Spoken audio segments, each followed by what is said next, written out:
L'imam Ahmed disait innama al-hujjatu fil athar, al-hujjatu fil athar. Et on va passer à la phase des questions-réponses. Naam. Qui a écrit ça? Alors, Moustapha. Il y a beaucoup de questions. Oui. Hein? C'est quoi ça? Non. Non, amène les questions ici, je peux lire. Hein? Moi-même, je peux le faire? Ou bien?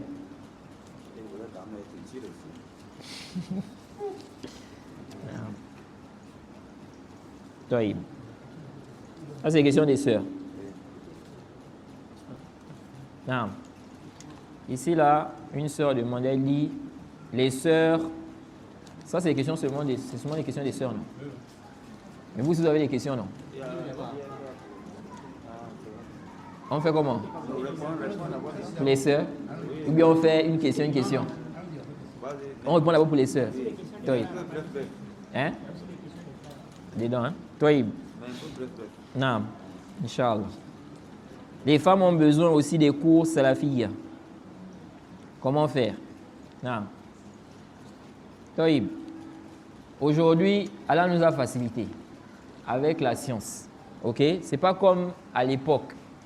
Et le fait qu'Allah nous ait facilité là, on doit vraiment faire attention.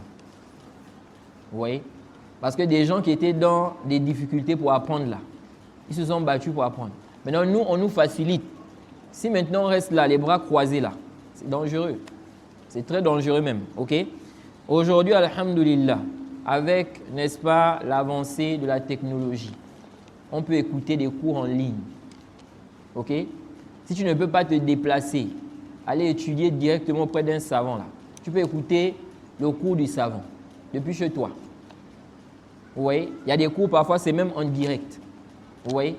Il y a des chaînes Telegram, il y a des sites, il y a YouTube, il y a Facebook. Aujourd'hui là, quelle est l'excuse qu'on va avoir? Tu es à la maison chez toi, tu dis je n'arrive pas à apprendre. Il y a des gens, subhanallah. Quelqu'un va dire, il n'y a personne pour m'enseigner. Ok, il n'y a personne pour t'enseigner, mais tous les cours qui sont sur Internet là, des gens fiables, tu fais quoi de ça? Ah, moi, j'ai du mal à écouter les cours. Subhanallah. Est-ce que ça, c'est une excuse? Tu vas emmener ça comme excuse devant Allah. Tu avais la possibilité de comprendre, d'apprendre, mais tu dis tu as du mal. Il faut t'efforcer. Parce que cette vie-là, c'est un combat. Tu n'es pas venu ici, là, pour manger, boire, dormir, et puis c'est fini. Non. C'est une épreuve. Allah t'a envoyé ici, là, pour t'éprouver. Et tu as des obligations. Tu dois apprendre la religion. Donc même si c'est difficile, tu commences petit à petit. 10 minutes, tu écoutes d'abord. Après, tu peux d'abord laisser. Tu prends des notes. Après, tu ajoutes 15 minutes, 20 minutes, au fur et à mesure. Il y a des gens, subhanallah, tellement ils sont habitués à écouter des cours d'1 heure. Quand ils voient un cours de 30 minutes, 25 minutes là, il est découragé. Moi-même, j'en fais partie. Moi, je suis habitué à écouter des cours d'1 heure et plus. Quand je vois 25 minutes, 30 minutes là, sauf si vraiment c'est un sujet, voilà, j'ai besoin de la réponse rapidement, quoi. Mais un cours là, moi, je suis découragé, quoi. Parce que je me dis ça là, ça veut dire que ce n'est pas détaillé. C'est vrai qu'on peut détailler en quelques temps. Mais quand je vois le nombre de minutes là, je dis non. J'ai passé les détails, ça prend le temps. Moi, j'aime les détails. Vous voyez? Donc, il y a aussi l'habitude. Quelqu'un peut être habitué à écouter, n'est-ce pas, ce qui est court là. À cause d'écouter ce qui est court, il ne veut plus écouter ce qui est long. Mais c'est à qui la faute? C'est comme aujourd'hui, là, ceux-là qui suivent. Elles n'entendent pas. Mais là, c'est pas de ma faute.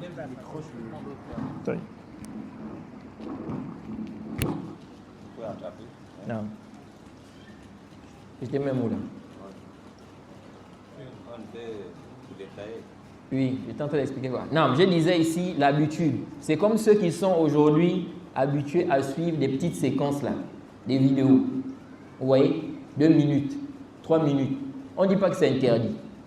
Mais si toi, tu t'habitues à ça, à chaque fois, c'est ça. Il se peut qu'à un moment donné, qu'on va te donner un cours de 30 minutes là, tu ne pourras pas écouter. Parce que tu es habitué. C'est comme expliquait le Cheikh au l'Islam. Il disait quelqu'un qui est habitué à écouter quoi? Les poèmes. Ok? Les poèmes, les anachides là.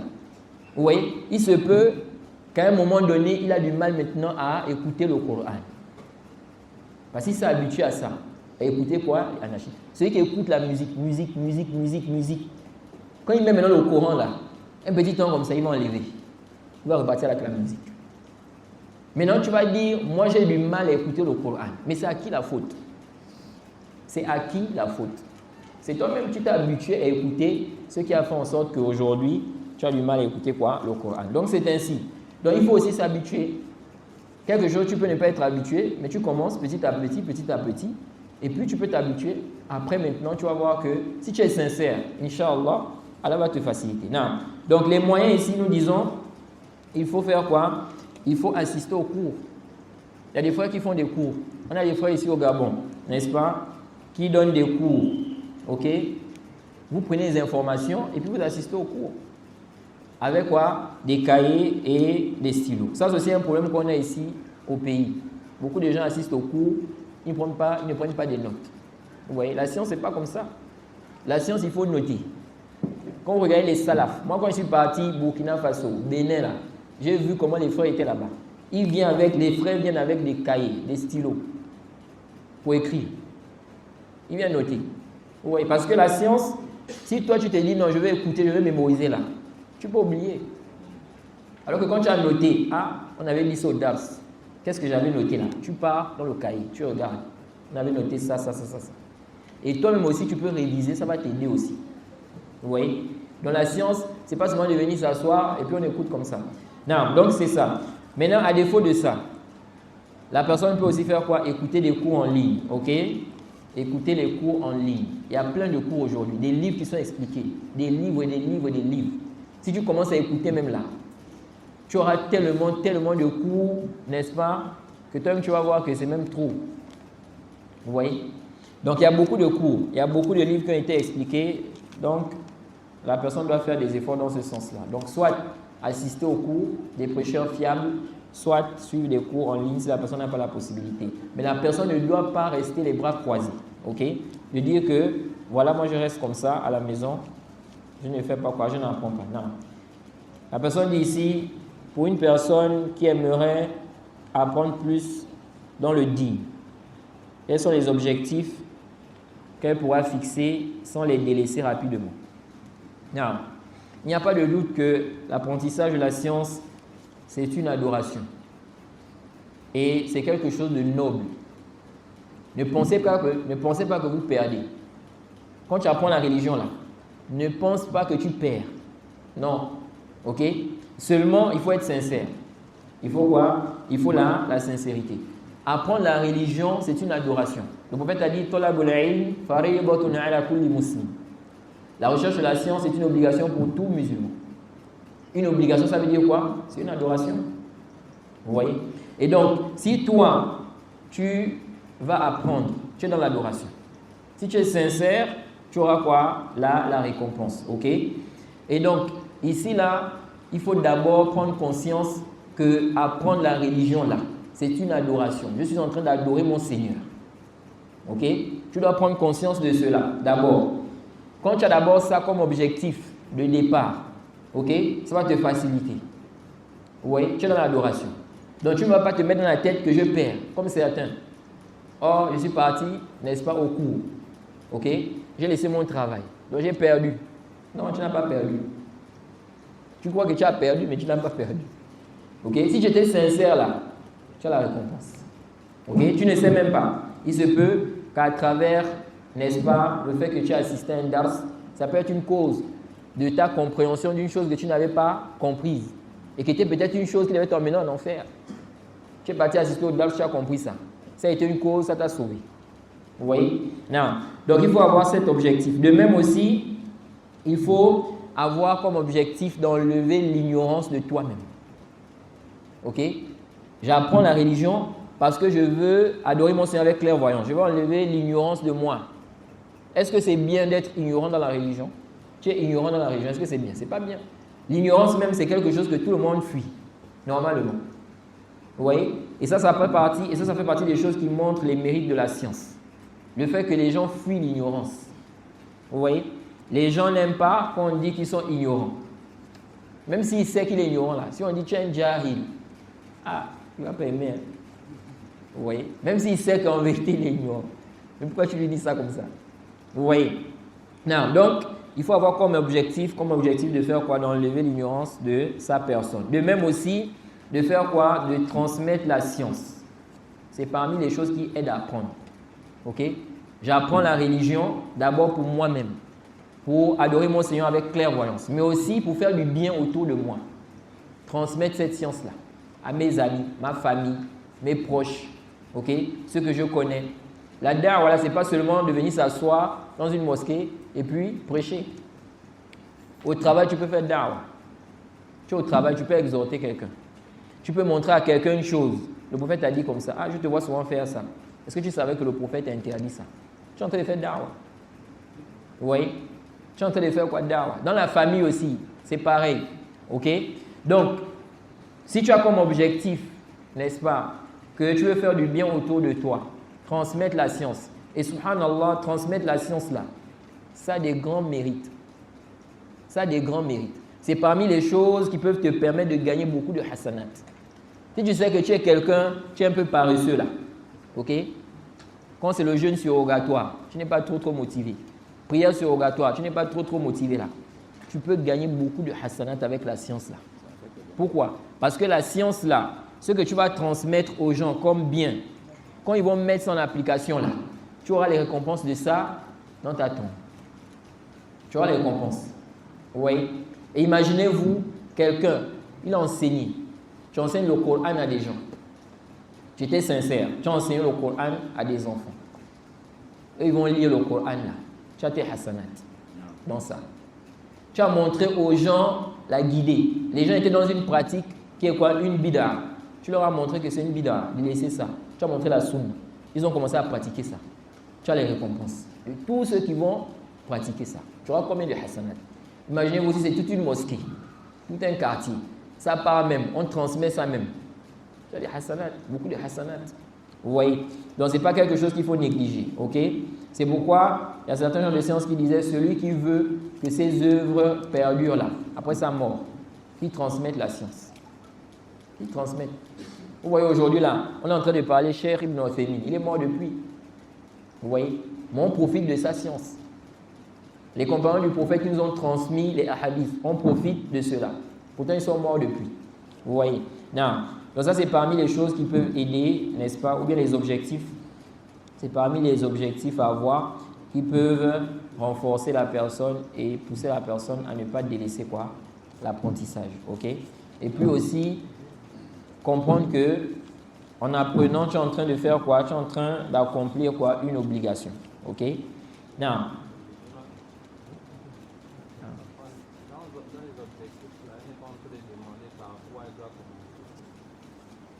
Moi, ce n'est pas ce que j'ai compris de la question. Elle a dit objectif. Objectif, c'est objectif. Elle a dit le but. C'est ce qu'on comprend. En tout cas, c'est ce que j'ai compris de la question. Comment méditer sur le Coran? Non. Quelqu'un demande ici, comment méditer sur le Coran? Déjà, pour méditer sur le Coran, n'est-ce pas, il faut comprendre l'essence. Parce que comment tu veux méditer sur le Coran si tu ne comprends pas l'essence? Ok? Donc, il faut comprendre l'essence d'abord. Pour comprendre l'essence là, il faut revenir aux exégèses, aux explications, n'est-ce pas, les tafasirs du Coran. Tu prends la Fatiha par exemple. Tu vas dans l'exégèse, par exemple de Saad, ok? Ou bien Ibn Kathir, ou bien le tafsir de Shawkani, ou bien Tabari, ça dépend, en fonction de ton niveau, ok? Pour ceux qui sont un peu, on va dire débutants là, c'est bon le tafsir de Saad. Mais là encore, c'est pour ceux qui ont l'arabe. Je ne sais pas s'ils ont traduit le tafsir de Saad. Je pense que Ibn Kathir, j'ai vu, il y a des traductions là. Je ne sais pas si c'est complet. Et si aussi la traduction est bonne. Donc, la personne repart, n'est-ce pas, aux exégèses. Ok? Maintenant, si quelqu'un, par exemple, n'a pas la langue arabe et que la personne n'a pas trouvé ces tafasirs-là en français, ok? Ou bien la sourate que la personne cherche, La personne peut demander, la personne va voir un frère, ok? Je veux que tu m'expliques cette sourate-là, ok? La personne va lui faire un tafsir et ça va lui permettre de méditer. De méditer sur quoi? Sur la sourate ou bien sur le verset en question. Donc, il faut faire quoi? Il faut connaître l'essence pour pouvoir méditer sur, n'est-ce pas, le Coran. Ensuite, il faut lire, ok? Il faut faire quoi? Il faut lire. Non.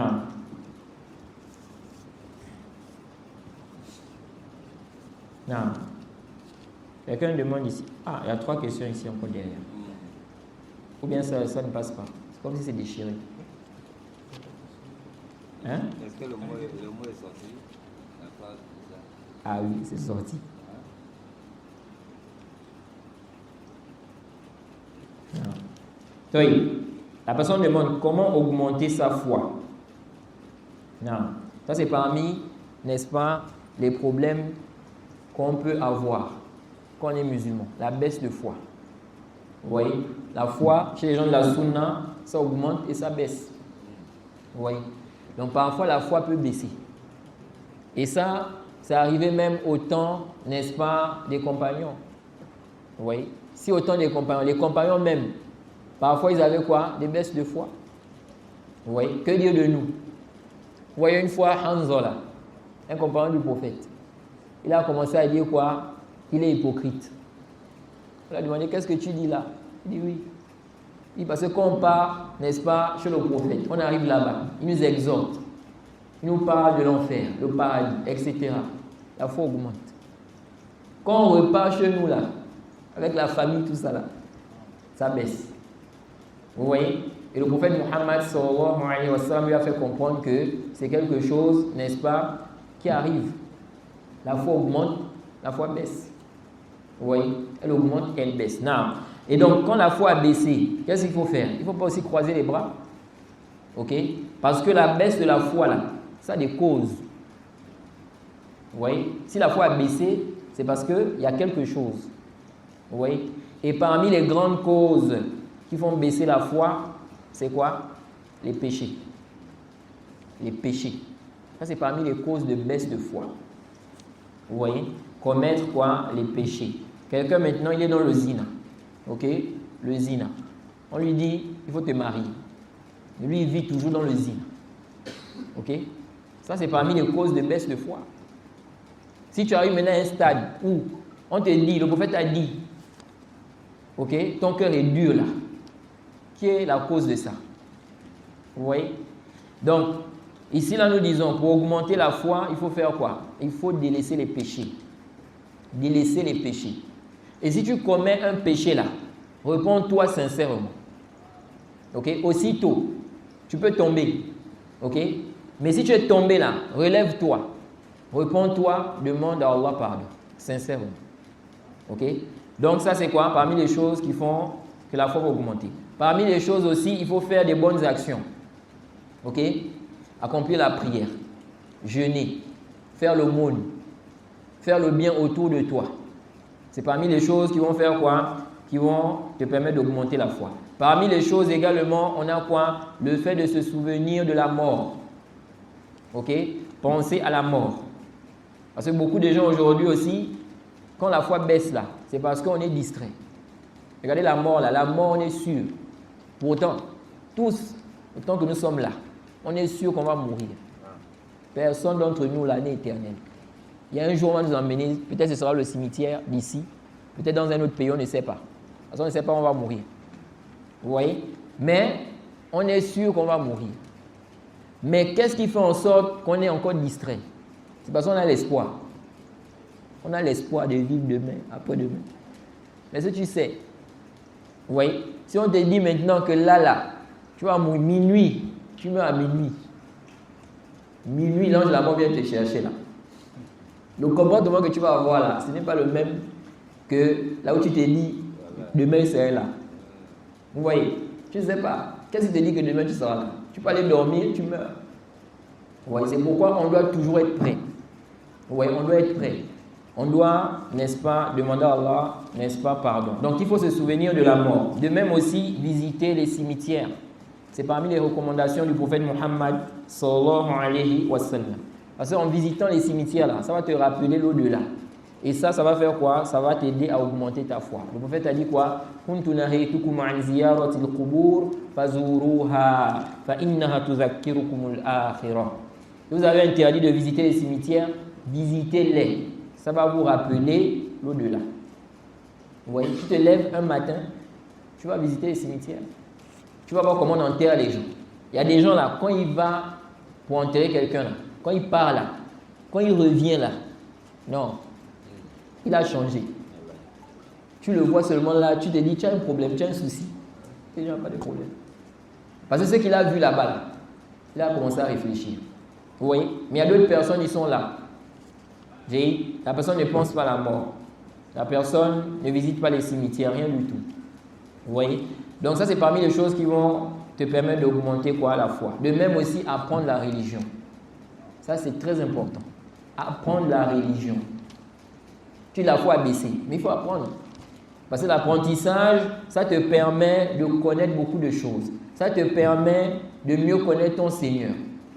Et donc, ça va t'aider à augmenter ta foi. Ok? Donc, il faut apprendre également la religion. Non. Ça, c'est ce qu'on peut dire. Sinon, il y a beaucoup de choses qui peuvent permettre d'augmenter quoi? La foi. Non.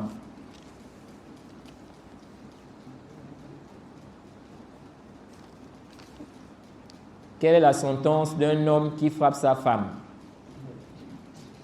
Non. On avait déjà parlé de ça ici, je pense. Ok? Frapper la femme. Est-ce que c'est autorisé? Hein? C'est autorisé ou bien c'est pas autorisé? C'est autorisé. Non, c'est autorisé. Ok? C'est autorisé. Allah a autorisé ça, n'est-ce pas, dans le Coran. Ok?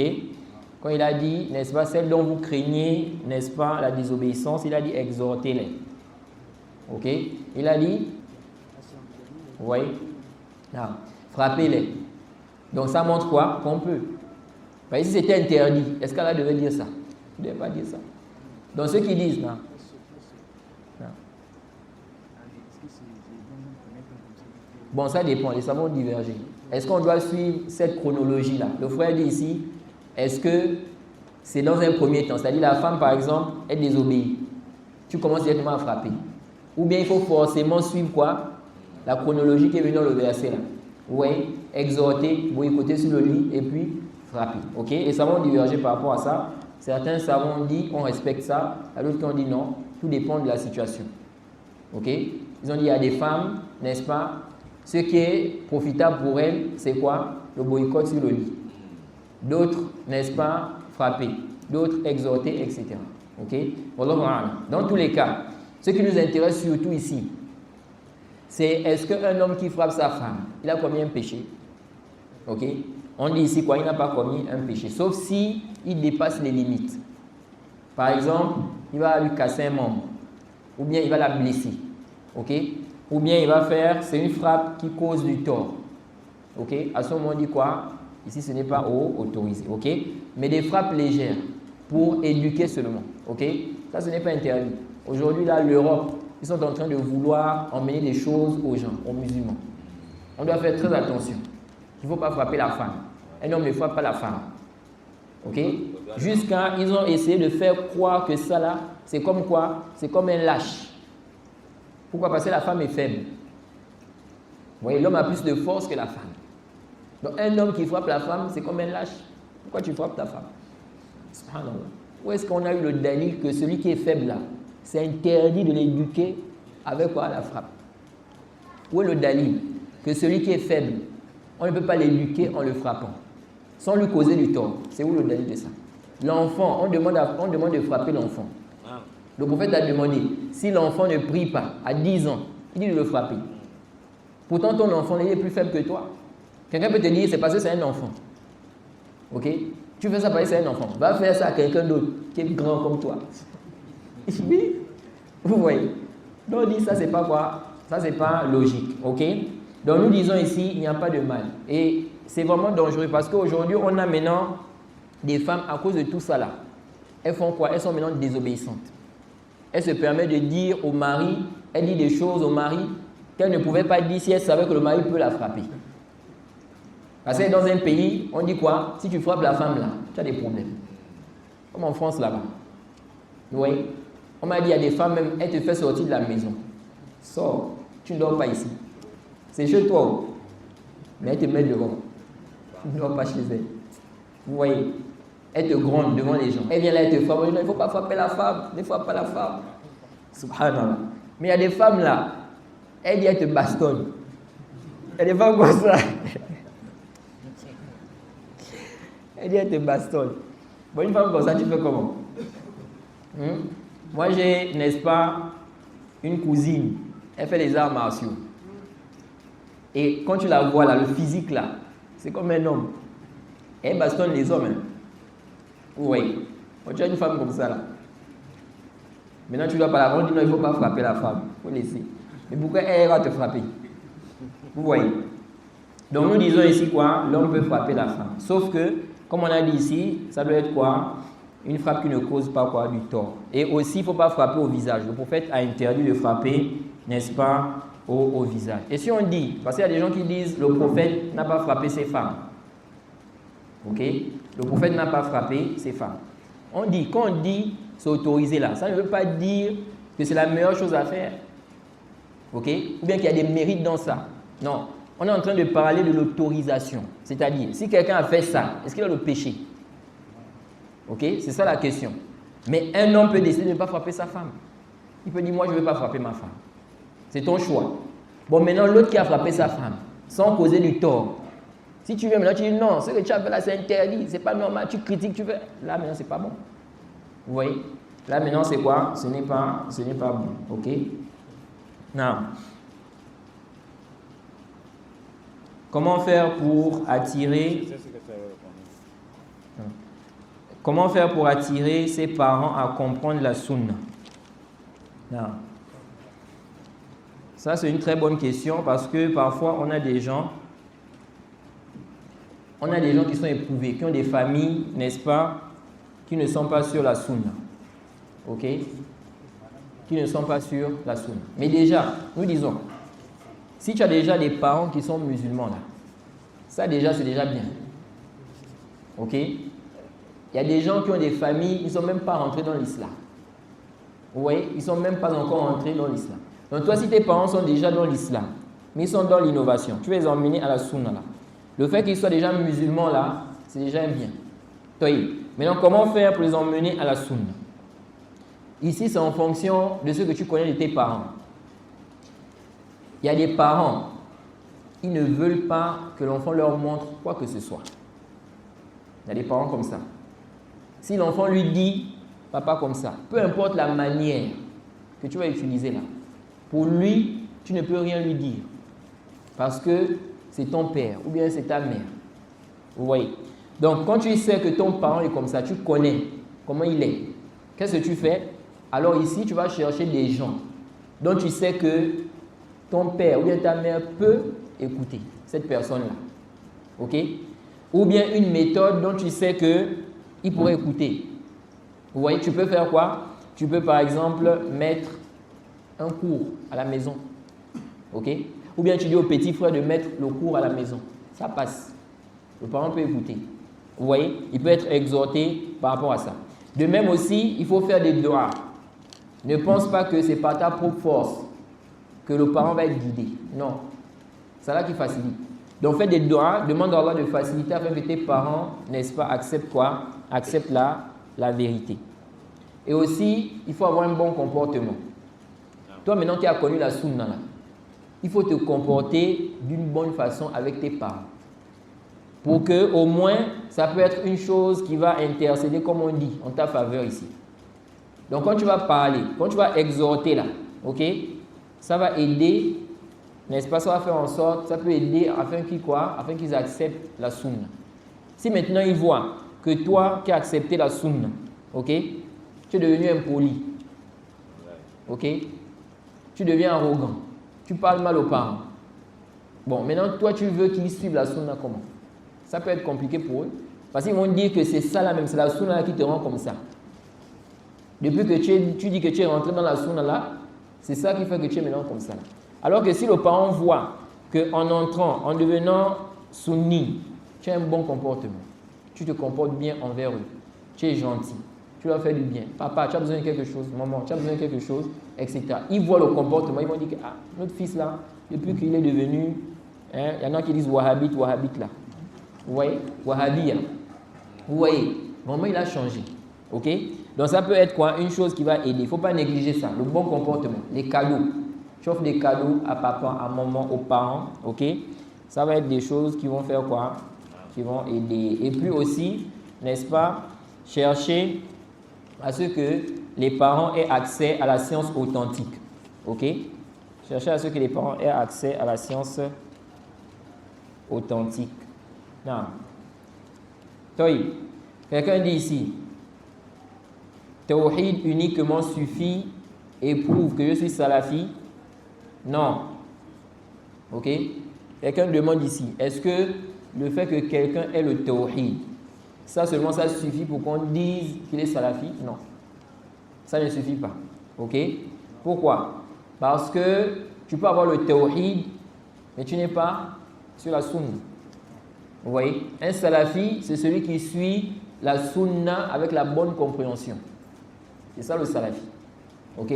Celui qui suit le Coran et la sunna, la compréhension des pieux prédécesseurs. Et c'est ça la bonne compréhension de l'islam. Ok? Donc, maintenant, quelqu'un a le tawhid. Il est musulman. Ok? Mais, est-ce que ça là, ça veut dire qu'il est salafi? Pas forcément. Quelqu'un peut avoir le tawhid, il est salafi. Quelqu'un peut avoir le tawhid, il n'est pas salafi. Ok?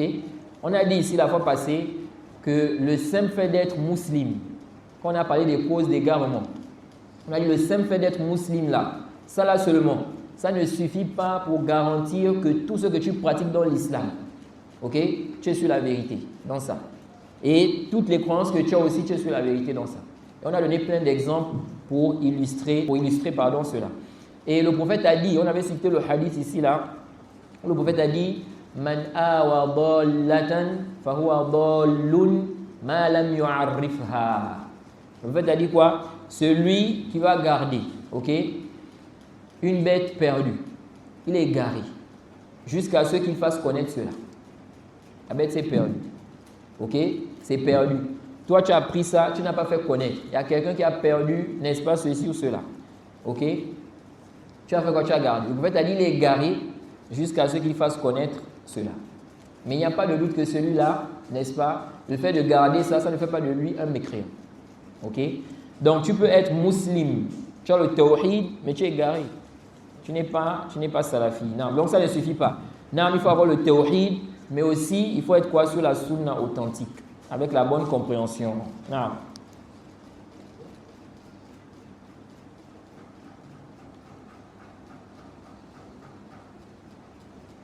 C'est quoi?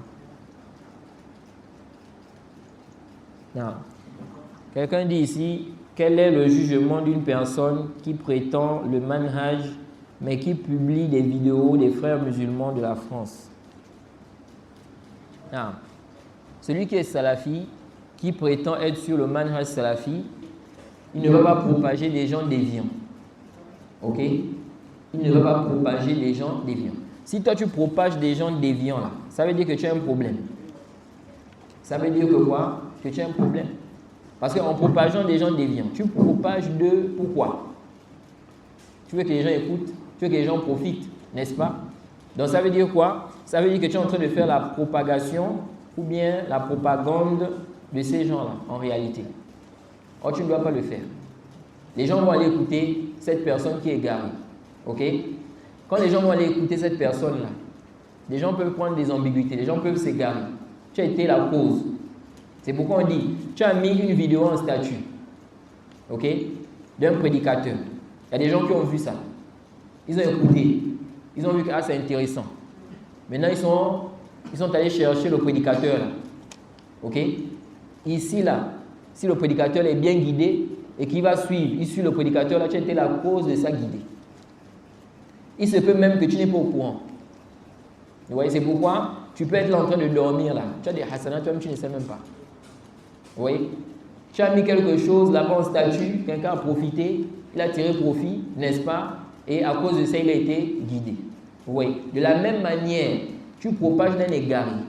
Quelqu'un maintenant va suivre l'égaré là. Il s'égare. C'est toi qui as été le sabab.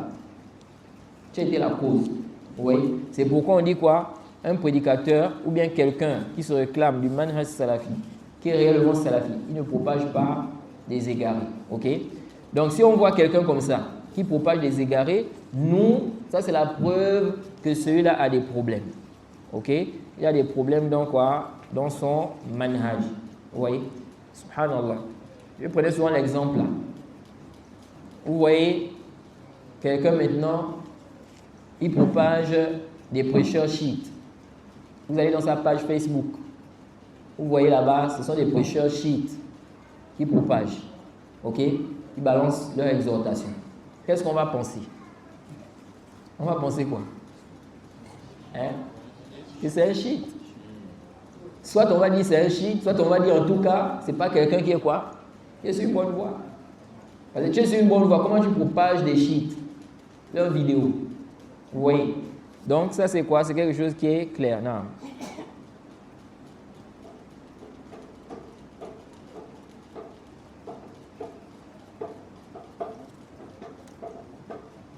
Bon. C'est une question qui demande beaucoup d'explications.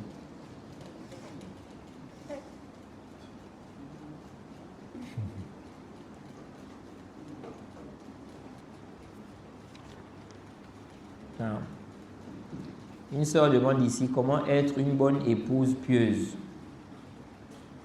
Non. Tout d'abord, la personne doit craindre Allah. Avec la crainte d'Allah, ça va te permettre d'être une bonne épouse. Mais si tu crains ton Seigneur, tu vas ici là faire quoi? Respecter tes devoirs. Tu vas respecter tes devoirs. Mais s'il n'y a pas la crainte d'Allah, tu ne vas pas respecter cela. Ok? Donc, il faut quoi? Il faut la crainte. Et aussi, pour avoir cette crainte-là, il faut faire quoi? Il faut faire tout ce qu'on a expliqué là, concernant l'augmentation de la foi. Ok? Et il faut faire quoi? Il faut apprendre la religion. Ok? Et on a mentionné ça. Il faut apprendre la religion. Parce que si ici, là, tu n'apprends pas, tu vas ignorer tes devoirs. Bon, si tu ignores tes devoirs, comment tu vas mettre ça en application? Ok? Le mari va te dire, fais comme ça. Toi, tu ne sais pas que ça là, ça fait partie de tes devoirs. Ok? Tu peux te mettre à désobéir. Vous voyez? Donc, c'est ce qu'il faut faire. Non. Non. Les hommes. Maintenant, on vient chez les hommes. Hein? Ah, les hommes étaient dedans aussi. Ah, ok, d'accord. Non. Concernant le gouverneur, on a dit sauf s'il fait une méfiance claire. Non. Et là-bas, vous pouvez mentionner la prière, tant qu'il ne te laisse pas la prière. Non. La prière, on sait que c'est un sujet sur lequel les savants ont divergé. Est-ce que là, on va considérer ça aussi comme quelque chose de clair? Non. Toïb, le frère demande ici là, il dit, dans le hadith du prophète, il a dit illa antara kufran bawahan. Sauf si vous voyez une mécréance claire. À ce moment-là, on peut faire quoi? Combattre le gouverneur. Ok? Et dans un autre hadith, quand on lui a demandé, n'est-ce pas, est-ce qu'on peut combattre les gouverneurs, les dirigeants? Il a dit non. Ma aqamu fikum as-salah. Tant qu'ils accomplissent la prière parmi vous.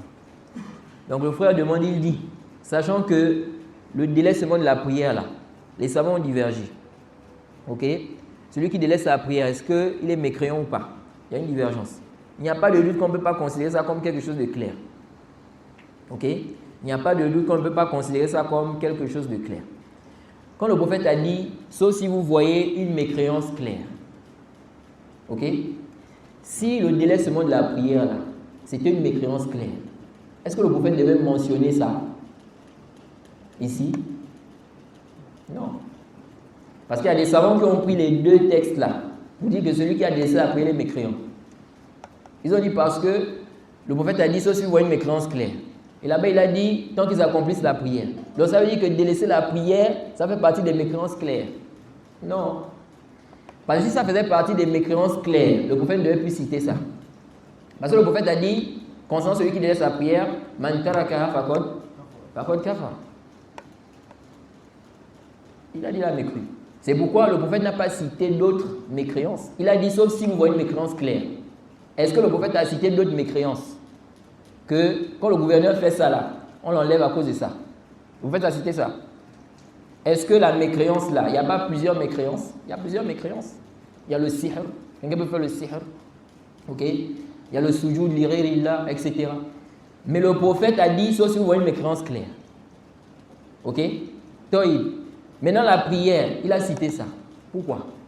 Si la prière, c'est une mécréance claire, on ne doit pas citer ça. Ça doit être comme les autres. Ça doit être comme les autres mécréances claires. Il a déjà dit sauf si vous voyez une mécréance claire. Donc, comme la prière, c'est une mécréance claire, ok? C'est une mécréance claire, le prophète ne doit plus dire tant qu'ils accomplissent quoi? La prière. Il ne doit plus dire ça. C'est pourquoi il y a des savants qui ont vu ici, là, que ça, en réalité, ça ne prouve pas que quoi? Que celui qui a délaissé la prière est mécréant. Vous voyez? Ça, c'est plutôt le contraire. C'est-à-dire le dalil, les deux textes-là viennent plutôt montrer le contraire. Vous voyez? Le fait que le prophète cite ici la prière, justement, ça veut dire que la prière n'est pas comme la mécréance claire. Si la prière était comme la mécréance claire, là, il ne devait pas citer ça. Il ne devait pas citer ça. Parce qu'il n'a pas cité les autres mécréances claires. Pourquoi c'est seulement la prière? Vous voyez? Pourquoi c'est seulement la prière? Et ici, là, quand les savants ont dit, n'est-ce pas, que le prophète Mohammed a dit, sauf si vous voyez une mécréance claire. Un sujet où il y a divergence. Ok? Il y a une divergence. Toi, tu dis, c'est une mécréance. L'autre dit, ce n'est pas une mécréance. Est-ce qu'on peut se baser sur ça pour enlever le chef? Hein? Hein? On ne peut pas. On ne peut pas. Ok? Parce que toi, tu dis, c'est une mécréance. L'autre dit, ce n'est pas une mécréance. On prend la parole de qui? Est-ce que vous voyez? C'est pourquoi le cheikh Ibn Uthaymin avait dit ça. Il avait dit, si les savants divergent là, on ne va pas ici venir dire que non, c'est une mécréance claire. Ok? Mais le cas de la prière, c'est pourquoi on dit, les deux textes là, ça montre en réalité que le délaissement de la prière, ce n'est pas une mécréance claire. La prière a été citée parce que la prière a une particularité. Ok? Ça a une particularité. Ce n'est pas pour dire que la prière, ça rentre dans la mécréance claire. Non, parce que si ça rentre dans la mécréance claire, le prophète n'a pas besoin de citer ça. Il a déjà dit, tant que vous voyez une mécréance claire. On a des textes où il a dit, celui qui a délaissé la prière, va contre Kafa. Khalas, comme c'est une mécréance claire, là, il n'a pas besoin de dire tant qu'il prie. Donc quand il dit tant qu'il prie, on comprend que la prière là, c'est un autre jugement. C'est un autre jugement, ce n'est pas le même jugement. C'est pourquoi il y a des savants qui ont dit qu'on va enlever le chef s'il a délaissé la prière ou s'il a commis une mécréance claire. Les deux choses-là, ça fait en sorte que quoi? On enlève le chef. Parce que la prière, c'est le deuxième pilier de l'islam. Celui qui néglige la prière, là, ok? On craint qu'il néglige le reste de quoi? Des obligations. Un chef déjà qui ne prie pas, c'est un grand danger. Ok? C'est pourquoi vous allez voir que les gens qui ont délaissé la prière, là, beaucoup parmi eux, ok? Il y en a, ils délaissent la prière, ils finissent par apostasie. C'est-à-dire, ils finissent, n'est-ce pas, par dire, moi je ne suis plus musulman. Est-ce que vous voyez? Vous le voyez comme ça. Il y en a comme ça, ils ont commencé à délaisser la prière en groupe. Ils ne prient plus en groupe. Après, ils prient certaines prières, ils délaissent d'autres. Après, ils ne prient même plus. Après, il te dit, ah, moi, l'islam là, il n'est plus musulman. Vous voyez? C'est pourquoi c'est dangereux. Le délaissement de la prière, c'est vraiment dangereux. Vous voyez? C'est quelque chose qui est dangereux. Non, même si on dit que celui qui délaisse la prière, il ne sort pas automatiquement de l'islam. Ok? Mais c'est quelque chose qui peut facilement te conduire à la sortie de l'islam. C'est pourquoi dans un hadith, le prophète a dit entre l'homme, le koufr et le shirk, il y a le délaissement de la prière. Vous voyez? Ça veut dire quoi? Ça veut dire que celui qui a délaissé la prière, il est sorti de l'islam? Non. C'est-à-dire entre lui et ça, il y a le délaissement de la prière. C'est-à-dire quand tu as délaissé ça là, il n'y a plus quelque chose qui va faire quoi? Qui va te séparer. Facilement, tu peux tomber dans quoi? Dans la mécréance. Ok? Non. Donc ici, là, on dit, ce n'est pas quelque chose qui est clair. Ok? Mais on dit, ce sont les deux choses qui permettent ou qui autorisent quoi? D'enlever quoi? Le chef. Ok? Et ça, c'est venu clairement dans le texte. Ici, là, on ne renvoie pas la chose à la divergence des savants sur la mécréance de celui qui délaisse sa prière. Ok? Nous, les savants ont divergé. Bon, si les savants ont divergé, on ne doit pas dire qu'on enlève n'est-ce pas, s'il a délaissé la prière, non. Ici, là, on a un texte qui est clair, où le prophète Mohammed a déjà dit, tant qu'il prie, donc c'est fini. Ok? Donc maintenant, on regarde, on voit aussi que le prophète a dit, n'est-ce pas, sauf si vous voyez une mécréance claire. On associe les deux textes-là. De la même manière que les savants qui ont fait le takfir de celui qui a délaissé la prière, ont associé les deux textes-là. Parce que quand le prophète a dit, n'est-ce pas, tant qu'ils accomplissent la prière, ce qui est apparent de ça, c'est quoi? Ce qui est apparent de ce texte-là, tant qu'ils accomplissent la prière, ça veut dire quoi? Hein? C'est ce que ça veut dire, en apparence. Donc ça veut dire quoi? Maintenant, s'ils font des choses qui rentrent dans la mécréance, on fait quoi? On va dire non, tant qu'ils prient. Non, parce que là, on a besoin de l'autre texte là aussi. Vous voyez, non? Donc, comme ils ont eu besoin d'associer les deux textes là, pour ici donner la sentence, on dit on a besoin aussi d'associer ça. Non, le prophète a dit, si vous voyez une mécréance claire, mais ce n'est pas tout. Il a aussi dit là-bas, tant qu'il prie. Donc, on dit les deux là. Ok? On dit quoi? On travaille avec les deux là. Non. Wallahu a'lam. Non. À propos de entre le conseiller et le chef, je pense à même pour s'isoler et donner des conseils. Concernant le chef, le Rukam. Oui, le chef. Oui, le chef. Il donne le conseil, comme l'a dit, ça dit il faut tenir sa main, s'isoler et donner des conseils. Mais nos chefs d'aujourd'hui là sont trop gardés. Ce n'est pas comme les chefs d'avant là, tu ne voyais pas. Non. Comment faire? Oui. Non. Le frère dit ici là, il dit, on a dit, tu le prends par sa main, tu t'isoles avec lui. Il dit, mais les chefs d'aujourd'hui là, pour t'approcher d'eux là, c'est compliqué.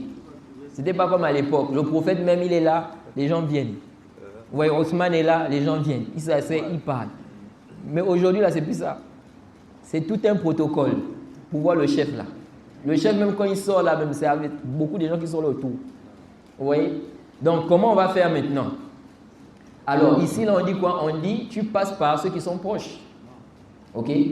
Tu passes par ceux qui sont proches. Tu as cette possibilité-là. Si tu ne peux pas ça aussi, tu peux faire une lettre. Ok? Tu dis, bon, tu cherches à savoir dans le pays. Si on veut faire une correspondance au gouverneur, au chef, au président, on passe par qui? Ça passe par où? Je veux faire une lettre pour que ça parvienne au président. On va te dire, c'est comme ça, tu déposes ça là-bas, etc. Ok?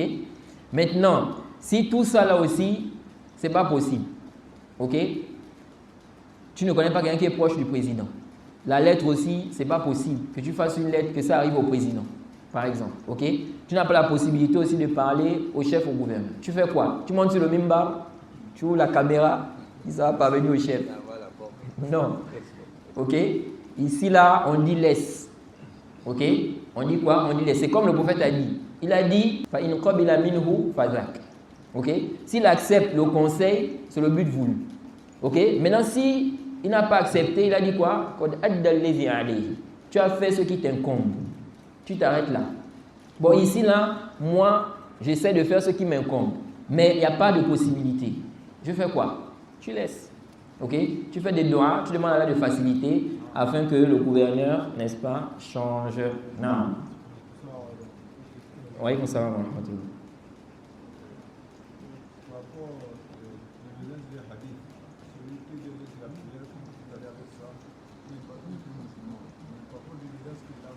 Il n'est plus musulman. Le prophète n'a pas dit ça. Non, mais il n'a pas dit il n'est plus musulman. Il a dit fakot kafa. Non. Voilà. Il a mécru. Mais il n'a pas dit il n'est plus musulman. Si je dis il a dit il n'est plus musulman, là c'est autre chose. Hein?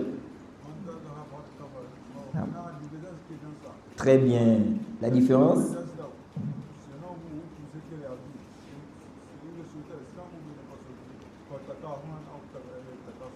Non. Tout d'abord, il faut comprendre une chose. Concernant le sujet de celui qui délaisse sa prière, là, nous on a constaté, et c'est une réalité, on a constaté qu'il y a des frères qui suivent vraiment la passion dans le sujet là. Et il y a des frères qui attribuent au prophète des propos que le prophète n'a pas eu à dire. Je sais que le frère, ce n'est pas intentionnel. Vous voyez? Par exemple, dans un hadith, le prophète a dit Al-ahd alladhi baynana wa baynahum as-salah. Faman taraka faqad kafar. Le pacte qu'il y a entre nous et eux, c'est la prière. celui qui la délaisse, il a mécru. C'est ce que le prophète a dit. Mais vous allez voir beaucoup de gens, quand ils citent le hadith là, ils disent le prophète a dit la différence qu'il y a entre nous, les musulmans, et les mécréants, c'est la prière. Celui qui la délaisse, il a mécru. Là, tu as changé le hadith. Est-ce que le prophète a dit ça? Le prophète a dit la différence, al-farq, il n'a pas dit ça. Il a dit al-ahd, le pacte.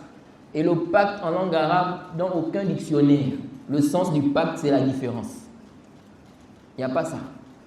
Vous voyez? Parce que quand toi, tu expliques le hadith, comme tu dis, le prophète a dit la différence qu'il y a entre nous et les mécréants, c'est la prière, quelqu'un comprend que là, c'est clair sur le takfir.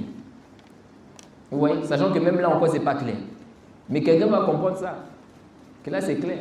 Mais quand tu dis le pacte, quel pacte? Oui, beaucoup de gens parfois aussi citent ça. Le pacte, bon, le prophète parlait de quel pacte? On dit seulement le pacte, le pacte, il a mécru. Bon, le pacte là, c'est quel pacte? C'est quoi le sens du hadith là? Vous voyez? Donc ici, là, nous disons, le prophète n'a pas dit, il n'est pas musulman. Parce que si tu dis, celui qui a laissé la prière, le prophète a dit, laysa bi muslim, ah, ça c'est autre chose. Vous voyez? Mais il a dit, faqad kafar. Et faqad kafar, le prophète a utilisé ça pour d'autres choses qui ne sont pas considérées comme étant quoi, les grandes mécréances. Le prophète a dit que manidda ila ghayri abihi wa huwa ya'lam annahu ghayru abihi faqad kafar. Ma min rajulin yadda'i. Il n'y a pas un homme qui va prétendre, n'est-ce pas, qu'un père est son père alors que ce n'est pas son père et il le sait sans qu'il ne mécroie. Illa kafar. Vous voyez? Quelqu'un qui dit ça c'est mon père, mais il sait que ce n'est pas son père. Il y a des gens comme ça. Il va nier son propre père parce qu'il a honte. Il a honte de son père par exemple.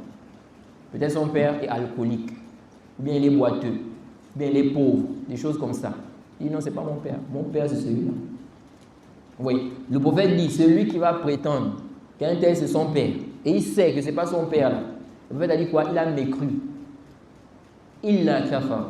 C'est le même verbe, kafara. Aucun savant de la sunna n'a dit que celui qui fait ça là, il est devenu mécréant, il est sorti de l'islam. Aucun savant. Vous voyez? Le prophète a dit l'esclave qui s'enfuit de son maître, faqad kafar, hatta yarji'. Un esclave qui s'est enfui de son maître, le prophète a dit il a mécru jusqu'à ceux qui reviennent. Aucun savant n'a dit quoi? Que l'esclave qui s'enfuit de son maître est sorti de l'islam. Donc ici, là, nous disons quoi? Que l'expression faqad kafar dans la sunna là, ce n'est pas quelque chose qui est clair sur la sortie de l'islam. Ok? Ce n'est pas quelque chose qui est clair sur la sortie de l'islam. On peut comprendre que la personne est sortie de l'islam, on peut comprendre aussi que la personne n'est pas sortie de l'islam. Et c'est justement comme ça que les savants qui n'ont pas fait le takfir de celui qui a laissé la prière là, c'est avec ça qu'ils ont réfuté les savants qui ont fait le takfir. Comme l'a rappelé Ibn Nasr, n'est-ce pas, et plusieurs savants. Ils ont dit, comme vous faites le takfir de celui qui a laissé la prière, parce qu'on a dit, il a mécru là. Ils ont dit, il faut faire aussi le takfir de celui qui a commis les péchés. On a dit aussi quoi? Il a mécru. Vous voyez? Si vous dites non là-bas, ça ne montre pas que la personne est sortie de l'islam. Ils ont dit, mais ici aussi c'est la même chose. Vous voyez? Ils ont dit même les textes où on a dit, par Allah, il ne croit pas. Par Allah, il ne croit pas. Ok? On a dit quoi? Celui dont le voisin n'est pas à l'abri de son mal. Il ne croit pas? On a dit il ne croit pas. Donc on peut dire qu'il est quoi? Il est sorti de l'islam. Ok? Donc nous disons ici là que concernant la mas'ala, moi la position que je suis, les frères qui me suivent depuis longtemps, c'est que celui qui a délaissé la prière par négligence, il n'a pas nié. S'il nie, par consensus, il est sorti de l'islam. Mais il reconnaît que c'est obligatoire, que ce qu'il fait là, ce n'est pas bien, c'est un péché. Ok? Mais par faiblesse, par négligence, il délaisse, il n'est pas sorti de l'islam. Mais il est dans un grand danger. Ok? Et on craint la mécréance pour lui, on craint la grande mécréance pour lui. Il n'est pas à l'abri. Ok? Mais dire qu'il est sorti de l'islam, moi je ne soutiens pas cette position. Ok? Mais c'est un sujet à divergence entre les savants. Ok? Ce n'est pas un sujet où on doit se faire la guerre. Parce que parfois les frères là sont chauds, surtout sur internet là.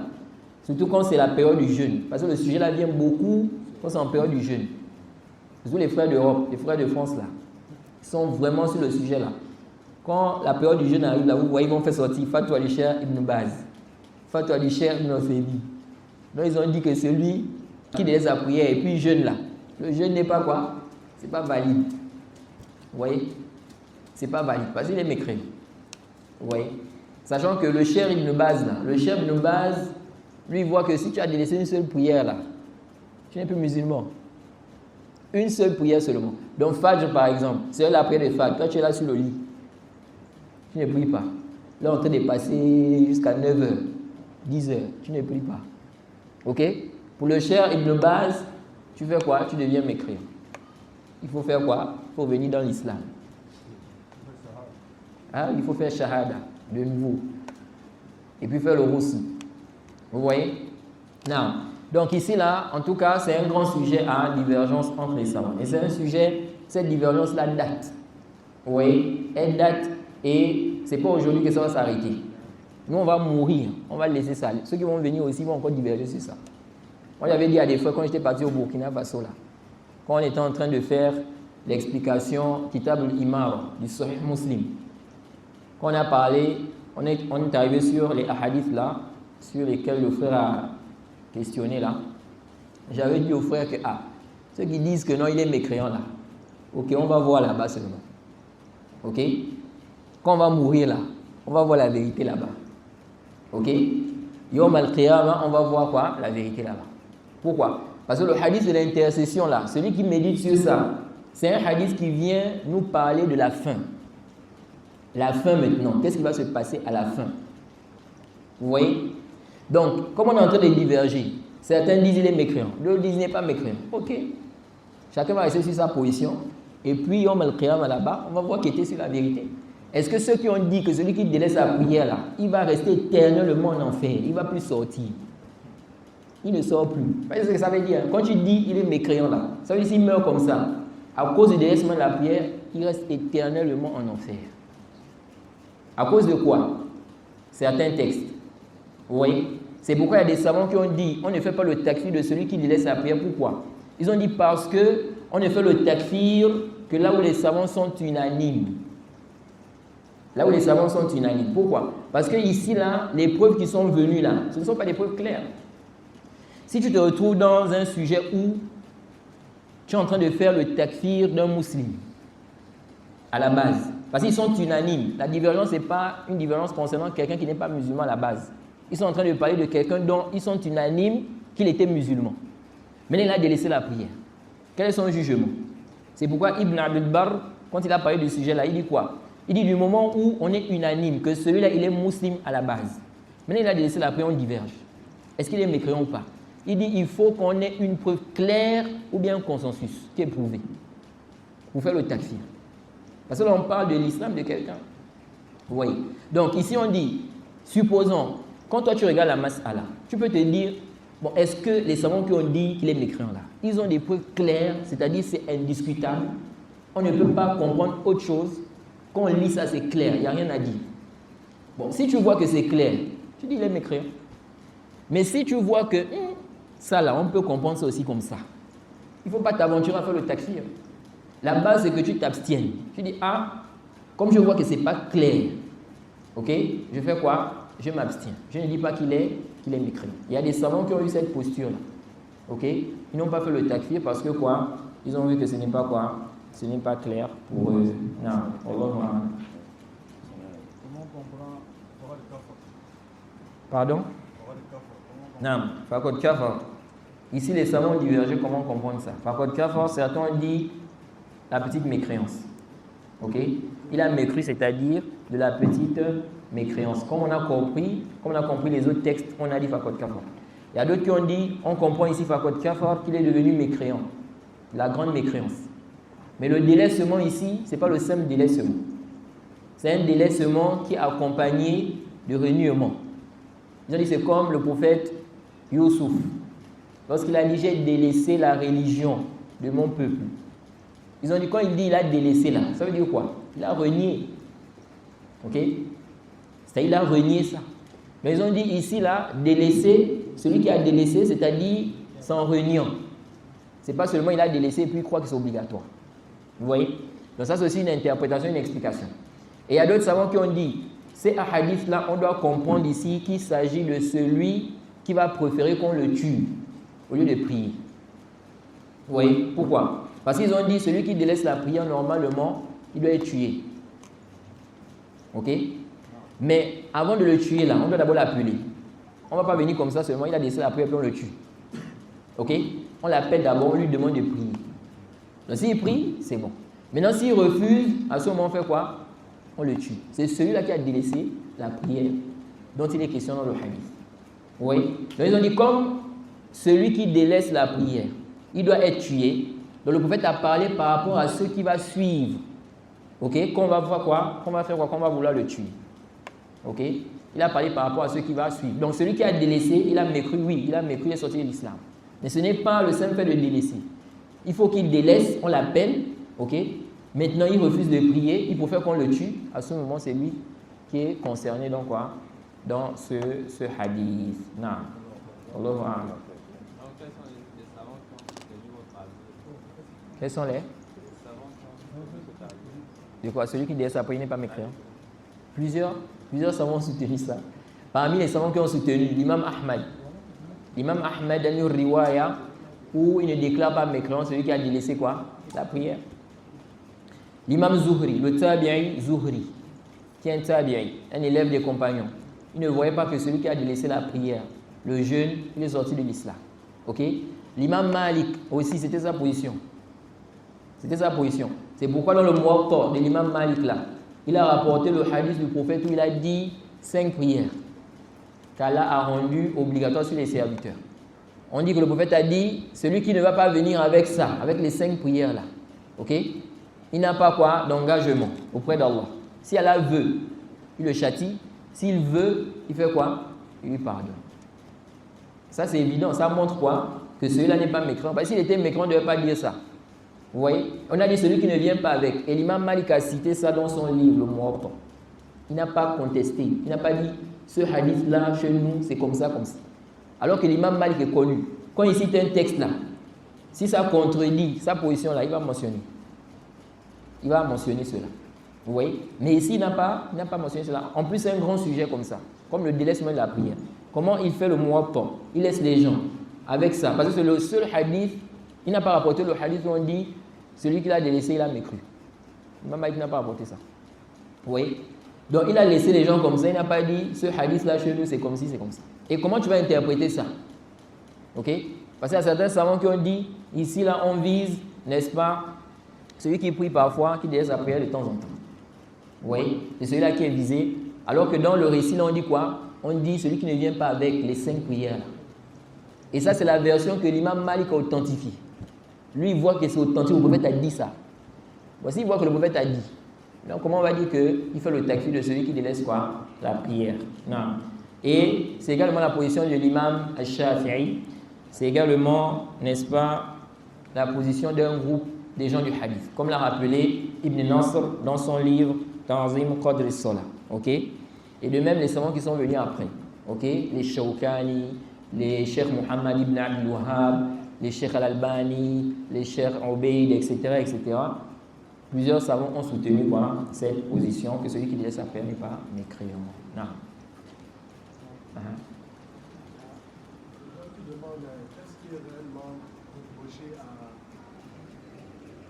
prédicateur qui est dans ce pays-là qu'on appelle Mohamed Awad?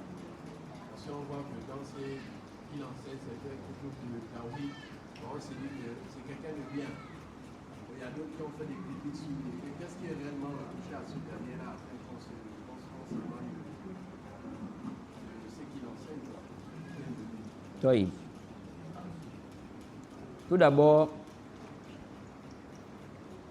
dans ce pays-là, on était à une époque, un moment, on n'avait pas la secte qu'on appelle les Haddadiyya. En tout cas, à ma connaissance. Ensuite, on a eu cette secte ici-là. Et c'était vraiment une fitna. C'était vraiment une fitna, une épreuve. Et on a eu aussi, n'est-ce pas, les takfiris. Et comme je l'explique, dans, n'est-ce pas, les pays, vous pouvez trouver parfois des sectes, ok, qui sont dans un pays, on ne trouve pas ça dans un pays là-bas. Ou bien dans une ville, on ne trouve pas ça là-bas. C'est pourquoi vous allez voir qu'il y a des gens parfois, quand on réfute certaines sectes-là, il y a d'autres qui disent, mais pourquoi ils refutent ça? Ça c'est... Hein? Parce que chez lui, ils ne sont pas dérangés par eux. C'est pourquoi quand vous voyez des frères là, qui refutent certaines sectes-là, ils insistent là. Vous ne savez pas. Il y a des gens qui sont éprouvés. Ils sont dans un milieu où il y a une secte qui fait beaucoup, n'est-ce pas, pression, qui fait des dégâts. Vous voyez? Regardez les frères du Bénin là. À un moment, ils étaient éprouvés par la secte de Djabata. Mais cette secte-là, ils ne sont pas partout dans le monde. À des endroits où ils ne les connaissent même pas. Des gens qui disent que tout celui qui commet l'innovation là, il devient mécréant. Toute innovation, c'est de la grande mécréance. Vous voyez? Il n'y a pas à dire que non, quelqu'un est innovateur et puis les musulmans. Non. Vous voyez? Bon, des gens comme ça là, ils ont été éprouvés par cette secte-là. Vous voyez? Mais il y a des endroits où ils n'ont pas été éprouvés par eux. Au point où on m'a dit, quand on a rapporté ça à certains gens de science, ils ont dit, il y a des gens qui disent ça, que tout celui qui commet l'innovation, il sort de l'islam. Ils étaient même étonnés. Vous voyez? Donc c'est pour dire quoi? C'est pour dire que parfois on a des sectes dans un milieu et parfois, n'est-ce pas, dans un autre, il n'y a pas cette même secte-là. On était, à un moment ici au Gabon, on n'était pas embêté par cette secte-là. Mais on a été, n'est-ce pas, éprouvé par eux. Et celui qui est venu, n'est-ce pas, avec cela ici, c'est quelqu'un justement que Mohamed Awal défend. Vous voyez? C'est lui qui est venu avec ça, avec cette secte-là ici. À cause de quoi? D'écouter des prêcheurs égarés. Et donc ce qu'on reproche d'abord, n'est-ce pas, aux frères en question, c'est sa défense pour, n'est-ce pas, cette personne-là. Ok? Et lui là, je ne connais pas un savant de la Sunna, à qui on va présenter ce que cet homme-là a dit. Et puis il va dire, l'homme là, il est bien guidé. Si on prend tout ce que l'homme là a dit, ok, Abdulaziz là, si on prend tout ce qu'il a dit, on énumère ça. On amène ça à un savant de la Sunna. On dit, quelqu'un dit ça, il dit ça, il dit ça, il dit ça, il dit ça. Je ne connais pas un savant de la Sunna qui va dire que l'homme est bien guidé. Parce qu'il a dit des choses graves. Il a dit des choses graves. C'est quelqu'un qui allait jusqu'à dire, il dit que le Cheikh Albani est Jahmi. Il a traité Cheikh Raslan de Jahmi. Il a traité Cheikh Obeid, il a accusé Cheikh Obeid d'Irja. Cheikh Suleiman d'Irja. Tous ces savants-là, ils ont accusé. Jay Toïb, il dit que Cheikh Rabi est Zindir. Quel savant a dit ça sur Cheikh Rabi? Quel est le savant qui a dit que Cheikh Rabi c'est un Zindir? C'est dangereux. Ok, tu dis Cheikh Albani est Jahmi. Quel est le savant qui t'a précédé dans ça? Quel savant a dit que le Cheikh Albani est Jahmi? C'est un Jahmi. Quel savant qui t'a précédé dans ça? Aucun savant. C'est lui-même celui-là. Il a fait le takfir des gens, injustement. Plusieurs personnes ici au Gabon. Vous voyez?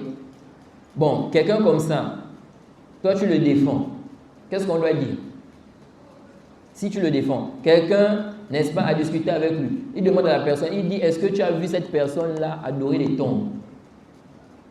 Et tu l'as vu adorer les tombes. Est-ce que les gars remontent dans l'islam, c'est limité à ça? Tu dis à la personne, bon, celui que tu es en train de critiquer là, tu l'as vu adorer les tombes. Donc il n'y a que l'adoration des tombes. Et les autres égarements. Et les innovations dans l'islam. Quelqu'un n'adore pas les tombes, mais il est dans des innovations. Il est dans le takfir à outrance. Il exagère dans les questions de takfir. Vous voyez? Donc, le grand problème d'abord qu'on reproche aux frères, c'est sa défense de, n'est-ce pas, cet égaré-là. Ces égarements sont clairs. Au point où, tellement il est vraiment dans le takfir, il abuse dans le takfir. L'imam Abu Hanifa, il a traité, n'est-ce pas, de quoi? De Mourji, en disant même, il était même prêt à faire son takfir. À lui déclarer mécréant. J'ai dit, mais toi tu cherches quoi même en fait? Oh non, il y a des salafs qui ont dit comme ça. Mais vous, vous dites que non, Abu Hanifa c'est un imam, non. Vous, subhanallah. Tu cherches quoi? Ces savants, ce sont des gens qui sont égarés, des gens comme lui-même. Ce sont ces savants. Oui. Donc, lui là, vraiment ses égarements sont clairs pour toute personne qui a étudié la bonne voie. Ça veut dire quoi? Ça veut dire que quelqu'un qui connaît la bonne voie, il ne peut pas le défendre. il ne peut pas le défendre. S'il le défend, c'est qu'il est avec lui. Vous voyez? Et justement, c'est ça le problème. Parce que Awallah, il partage des positions de qui? De ce dernier-là. Vous voyez? Lui-même, il partage des positions de ce dernier-là. Concernant les gens qui accusent d'irja n'importe comment. Vous voyez? Il a même accusé le cheikh Mohamed Aman Al-Jami d'irja. Il a accusé, Awallah a accusé d'irja. Où est la preuve de cela? Vous voyez? Il vous accuse un savant. Vous avez traité, il a traité le cheikh Mohamed, il a traité le Mourji. Hein? Non. Il a dit non, les Mourji, machin, il a cité son nom. Il dit tel que voilà. Les Moubadjal, chez eux, les Moubadjal. Subhanallah, les savants, vraiment les gens ne comprennent pas quoi. Les savants, n'est-ce pas, qui ont combattu pour réfuter le faux. Toi, tu viens aujourd'hui là, tu traites ces savants-là, tu dis, bon, ok, c'est des savants qui sont dans l'irja. Bon, expliquez-nous l'irja qu'ils ont. Où sont... Et moi, j'avais demandé, quand j'ai commencé à réfuter cela, je leur ai demandé, j'ai dit, voilà, vous accusez un tel de ceci, vous accusez de cela, vous accusez, mais apportez les preuves. Réfutez. Moi, je suis en train de faire des audios contre vous là, il faut réfuter ça. Vous voyez? Lui-même, il avait dit quoi? Leur, comment on appelle? On va dire, je ne sais pas si je dois dire leur gourou. Il a dit, il demande un débat. Oh débat. Mais les audios sont là, il faut réfuter ça. C'est sur Internet. Tout le monde peut écouter. Est-ce que tu as besoin forcément de débattre avec moi? Hein? Oui?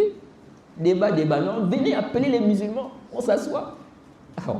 Mais tout ce que tu es en train de dire sur Internet là, tu es en train de dire des choses sur Internet. Ok, nous on a réfuté ça. Maintenant, toi, prends ça aussi, tu réfutes. Pourquoi tu veux forcément un débat?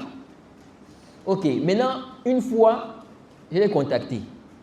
On m'a envoyé des captures d'écran, il a dit des choses sur moi. Il dit, j'ai dit, mais lui là, vraiment, je lui ai écrit. Il dit, bon, maintenant, toi, tu cherches quoi? Ok, j'ai dit, maintenant, vous avez un groupe là-bas public. Tout de suite, là, je t'envoie une demande. J'accepte, on va faire un débat là-bas. Puis c'est ce que vous voulez, non? Débat. Ok, j'ai dit, on va faire un débat dans ton groupe là-bas. Vous savez ce qu'il m'a dit? Il dit, parce que toi, tu es qui, Aura? Voilà. Mais c'est toi qui me demandais le débat. Il dit, parce que tu es qui? Donc, je t'envoie une demande et puis on va faire un débat. Hein? Donc, tu es en train de fuir maintenant, finalement. Et tout ça, c'était quoi? C'était après que je l'ai acculé avec les réfutations. Et peut-être il s'est dit que s'il accepte un débat là, c'est un problème. Vous voyez? Donc, c'est des gens, subhanallah, qu'Allah les guide. Vous voyez? Qu'Allah vraiment les guide. Donc, ce qu'on reproche à ce frère, c'est d'abord sa défense de ce dernier, mais aussi ses positions qui sont en adéquation, bien les positions de qui? De ce dernier-là, sur le takfir. Awal, il est arrivé, je ne sais même pas si je peux dire, je ne sais pas, est-ce qu'il me considère même musulman? Parce qu'il a dit aux gens que moi, je propage la mécréance. Je propage le coufre, la mécréance. C'est quelle mécréance que je propage? Je propage quelle mécréance? Et ce sont eux, quand on leur demande de réfuter, d'apporter les preuves là, ce sont eux, au lieu d'apporter les preuves, ce sont des menaces. Moi, j'ai demandé les preuves. Apporter les preuves, tu as dit que je propage la mécréance. Il faut montrer ça. Voilà ça, c'est ça. C'est une mécréance parce que, voilà, le prophète a dit comme ça, Allah a dit comme ça. C'est ça. Mais tu dis seulement comme ça. Et après, tu me menaces. Il m'a menacé. Oh, le sang va couler quand tu vas venir au Gabon, le sang va couler. Est-ce que ça, c'est le comportement d'un étudiant en sciences? Un étudiant en sciences, on t'a réfuté. Ok, si tu estimes que je suis en erreur, réfute-moi aussi. Tu montres que je suis en erreur. Mais tu me menaces, le sang va couler. Ça, c'est quoi? Vraiment, qu'Allah nous facilite, qu'Allah nous aide et qu'Allah fasse que ces frères-là se réforment. Non. Bon, je pense qu'on va conclure. Non, on s'arrête là. Wa subhanaka Allahumma bihamdik. Wa ashhadu an la ilaha illa anta astaghfiruka wa atubu ilayk.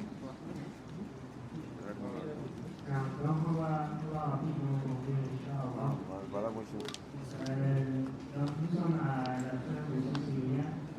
La bénédiction du séminaire nous donnons déjà à remercier tous les frères qui sont